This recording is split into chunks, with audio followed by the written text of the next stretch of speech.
There's a moment many clinicians reach that no one prepared them for. You're successful, you're competent, you're doing everything you were trained to do.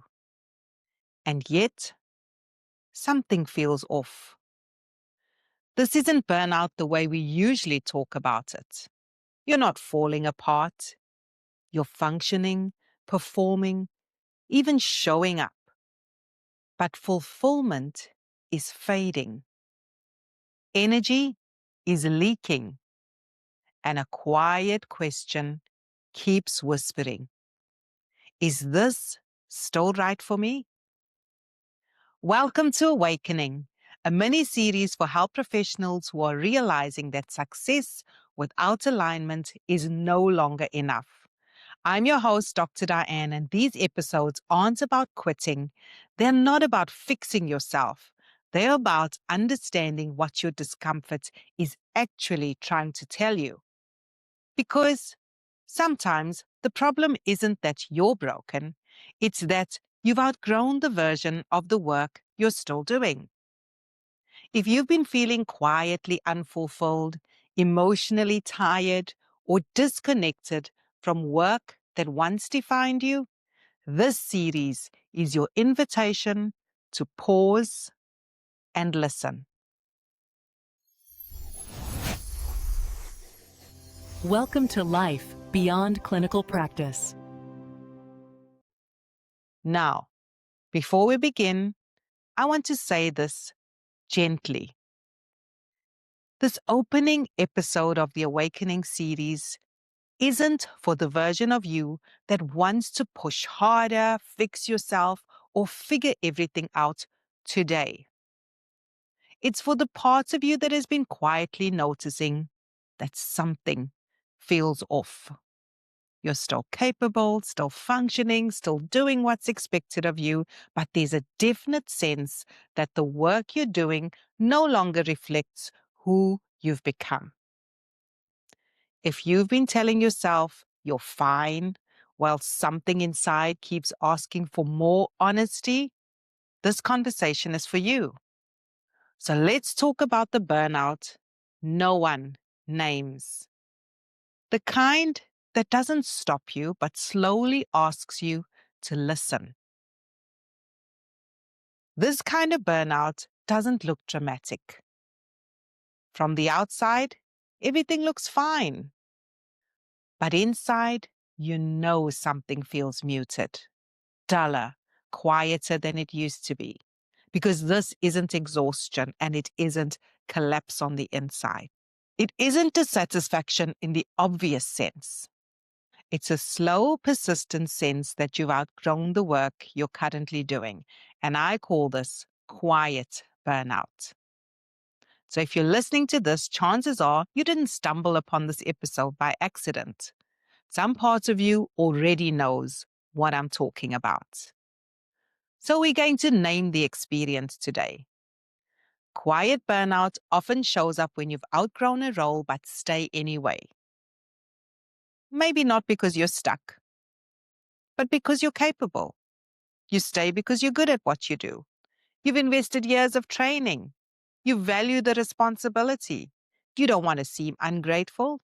So you reason your way into staying where you are. And you tell yourself, I should be satisfied. This is just a phase. It would be illogical to change now. And slowly, almost without noticing, you begin to silence your intuition. But because you stop trusting it as a legitimate source of wisdom, it slowly starts eating away at you on the inside. So here are some of the subtle signs of misalignment when your soul is whispering to you. You might notice that you feel disengaged even on good days. Your curiosity has faded. You imagine different work and then quietly shut that thought down. Or you feel a sense of grief that you can't quite explain because you're productive but not fulfilled.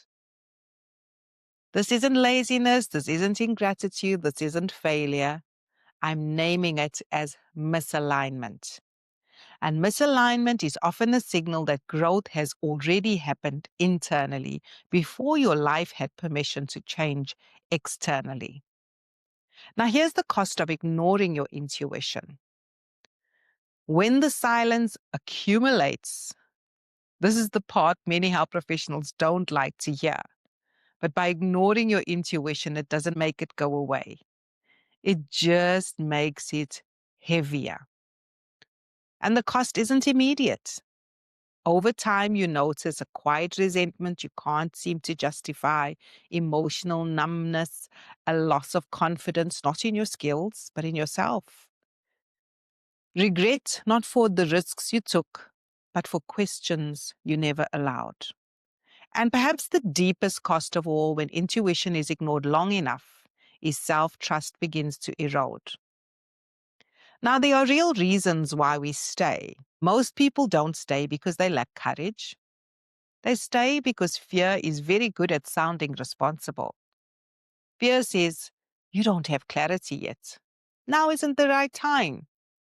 You need certainty before you move. But clarity doesn't come before movement. It comes in the process of moving forward. And intuition doesn't shout over fear. It doesn't argue, but it waits patiently. So the answer, if you've been facing this quiet burnout, isn't drastic action.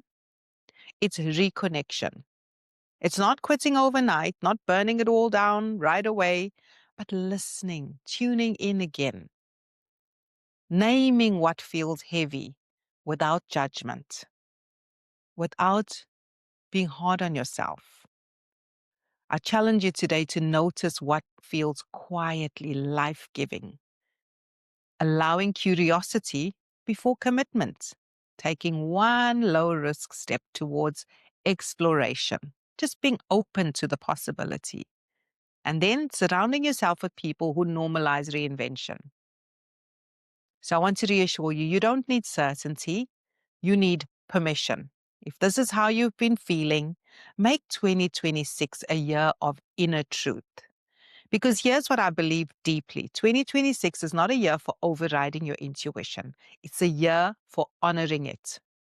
Not impulsively, but honestly. Because the version of you who keeps saying maybe later already knows, and later has a cost. And silence is no longer neutral.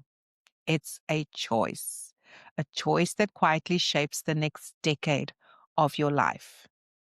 Will you allow inaction to define your future? So let me leave you with this.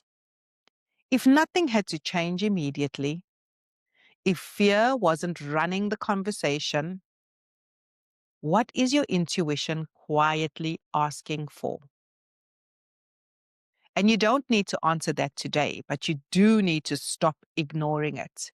Because quiet burnout isn't a failure of resilience. It is a signal of growth. And growth always asks to be acknowledged. So as we close, I want to leave you with this one thought. What if what you're experiencing isn't burnout at all? What if it isn't a lack of resilience, motivation, or gratitude? What if it's simply misalignment? Now, don't miss the next episode of this Awakening series where we'll explore a question many clinicians quietly carry. What if the problem isn't that you're ungrateful, you're just out of alignment?